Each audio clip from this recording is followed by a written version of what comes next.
It is always so quiet when my husband is gone. The days are so monotonous. Nothing exciting or different ever happens when he is gone. At first, I thought I would be relieved to be rid of that army of students, that horde of hangers, the multitude of Martin Luther's admirers who follow him about everywhere. But it is so quiet in this old monastery, even though I have enough work to keep me busy. I am housekeeper, manager of this expanding household in this old Augustinian monastery. Ugh. The Black Cloister. What a spooky name. Yes, I know it. I should be grateful to God for the roof over our heads. But this monastery has 40 rooms on the first floor alone and cells above for sleeping. Though sometimes all 40 of those rooms are occupied by our 6 children, nieces and nephews, other relatives, and some students and some children who were orphaned by the plague. And I have tried to bring order to this chaos. I plant the garden for the food. I milk the cow, tend the chickens. I make the food. I wash the dishes, wash the linens. I make the beds with fresh straw. I care for all the children, and I tend to the sickly ones. And oh, Aunt Elena, I am so grateful that you left the convent also to come and help me here. I also have to manage the books and the money to pay our bills. My dear husband was not designed to handle money. I have to hide it from him, or he'd give it all away. He once said that God divided the hand into 5 fingers so that money could more easily slip through.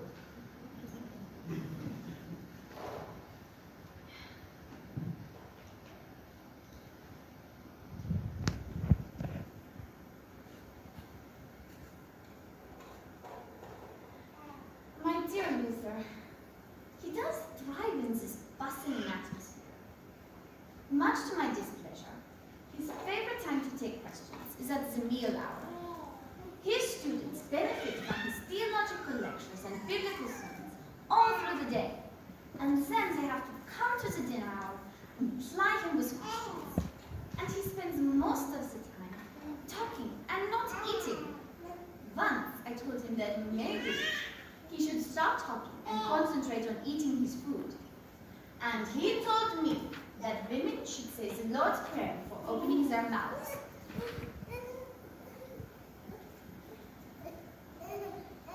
I suppose he's thinking of that first wife, Eve, and Adam, when he refers to me, Katie, as his rib.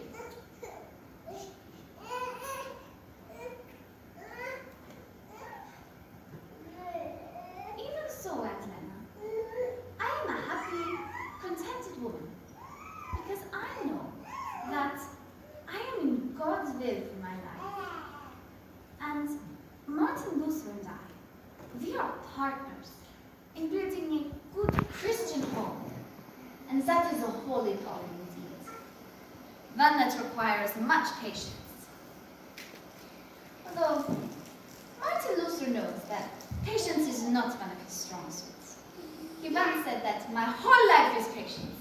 I must be patient with the Pope, I must be patient with the heretics, I must be patient with my family, and I must even be patient with Katie. But if he must be patient, then I must be even more so. My dear husband is a man of many moods, and he is often in a continuous state of poor health. Once, he was in such a deep state of melancholy that he locked himself in his study and would not come out. I had to call a carpenter to come and have the door removed. And another time, he was feeling so despondent that he sat around the house and did nothing. He would not eat for 3 days. Finally, I donned my long black dress and my black veil covering my face. We walked around the house in mourning. And when he asked me who had died and why I was in mourning, I told him that surely God had died. For surely God had died. Otherwise, my husband would use his great faith in his Savior.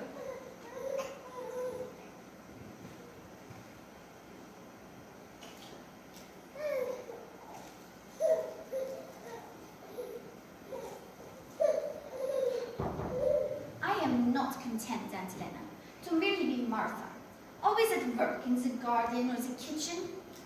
I want also to be Mary. That is why I have dedicated myself to the reading of the scriptures. Dr. Luther has promised me 50 guilder if I can finish by Easter. So I dedicate myself, Aunt Lena, not only to Martin Luther's physical well-being, but to the continuation of his ministry also. That way, when the Lutheran pastors come, and they have questions for my husband, and he is not here, I can help them. Like that country pastor with me. What was his name? Herr Flieger, yes. He had many questions about the German Bible. And I was able to share with him some of Martin Luther's teachings. When my husband was working on the translation of the German scriptures, he wanted it to speak to us, the common people. And he wanted it to be spoken, rather than bookish or written German. Nothing was put down on paper that did not first sound right to his ear. He would often stop people on the streets and ask them how they would express a certain thought.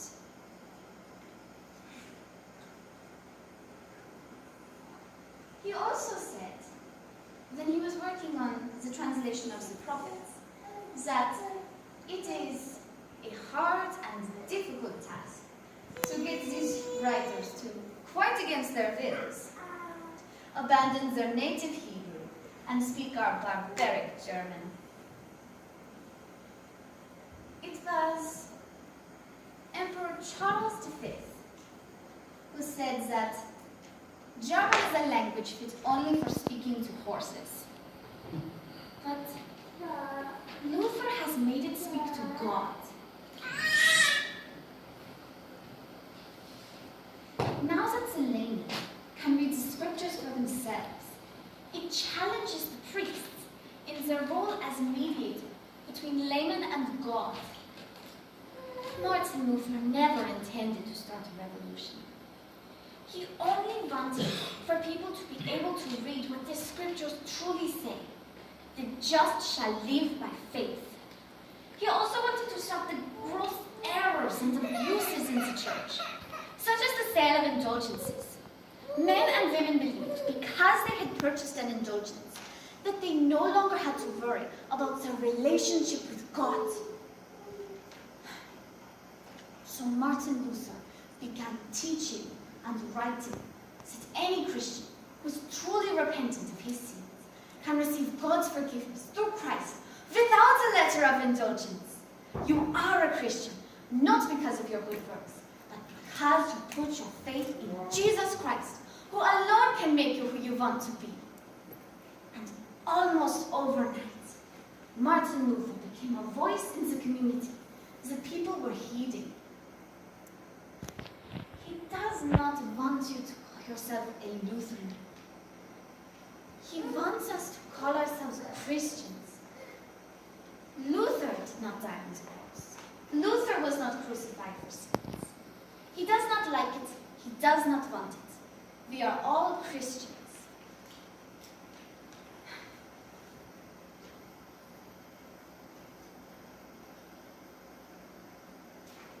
Yes, I took care of that.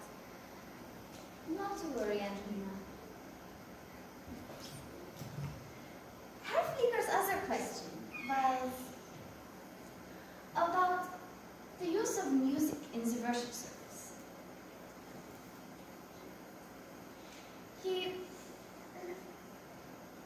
I honestly think that Martin Luther's greatest contribution to the Christian church was the gift of music. For hundreds of years, only the clergy sang. But Martin Luther has brought music back to the church in own language as a form of worship. He said that I intend to write German songs, spiritual songs, that even by way of music, God will live among the people.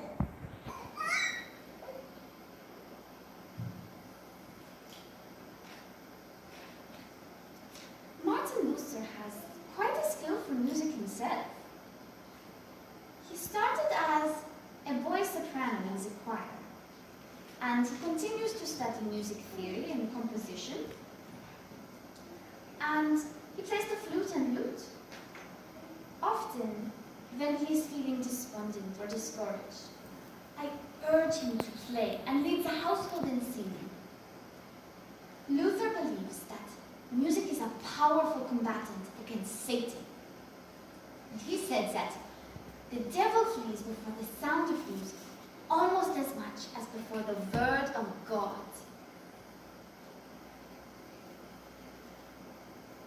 My husband is often criticized for bringing secular tunes into the church. But he says, why should the devil get all the good tunes?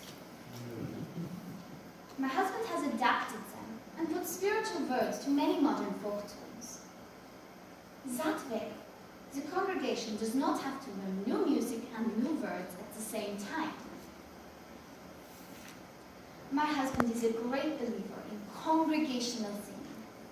He will often hold congregational rehearsals during the week, and he believes that the main purpose of the choir is to help the congregation learn new hymns. He also believes it is an integral part of a pastor's training. He said that we should not ordain young men unless they have first become well acquainted with music in the schools. He also said that a man who has mastered the art of music is made of good stuff and fit for any task. He said that music alone, next to theology, brings us rest and joy. Martin Luther called music the handmaid of theology.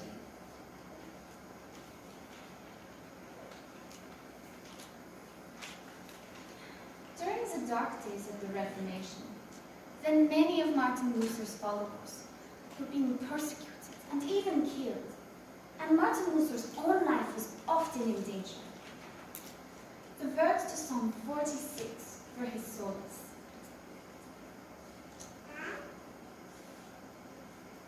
God is a refuge and a strength, a very present help in time of trouble. Music was also his comfort, so he put his own words to it and tune. A mighty fortress is our God, a bulwark never failing. That tune soon became the marching anthem of the Reformation. One of Martin Luther's enemies complained that Dr. Luther has damned more souls with his hymns than with all his sermons combined. But I think his hymns will be even more influential than his sermons. For few may read his writings, but his sermons, through his hymns, they will live on through congregational singing, wherever Christians are gathered to worship.